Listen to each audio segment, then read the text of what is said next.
દાહોદના ભીલવાડા ખાતે દબાણ દૂર કરવાની કામગીરી હાથ ધરાઈ। કામગીરી દરમિયાન દબાણરૂપ 100 જેટલા કાચા પાકા મકાનો તોડી પાડવામાં આવશે, જેને લઈને સ્થાનિકોમાં રોષ ભભૂકી ઉઠ્યો છે। આથી પોલીસની ટીમોને સાથે રાખી નગરપાલિકા દ્વારા દબાણ હટાવવાની કામગીરી કરવામાં આવી રહી છે।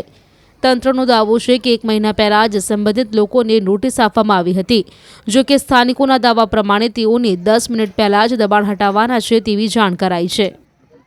અમારે નોટિસ આપી નહીં અને અમારે સાંજે આવીને 10 મિનિટનો ટાઈમ આલ્યો તો અમે 10 મિનિટમાં જઈએ તો જઈએ કઈ 3 વાર માપવા આવ્યા તો એમાં એમ કીધું કે તમારો ઘરો ના જાય, એટલે અમે કશે વ્યવસ્થા ના કરી અને હમણાં અમારે કશું સરકારનું અમારે કશું મળ્યું નહીં। આની સુધી બીજી વાર અમારા તોડ્યા। અમે કેવી રીતના કઈ જઈએ? નાના નાના અમારા બચ્ચા, અમે સવારથી સાંજ સુધી કામ કરીએ ત્યારે અમારે રોટલો મળે। QR કોડ સ્કેન કરો અને ડાઉનલોડ કરો ન્યૂઝ 18 એપ। મેળવો ગુજરાત અને દેશ દુનિયાની પળે પળની અપડેટ્સ।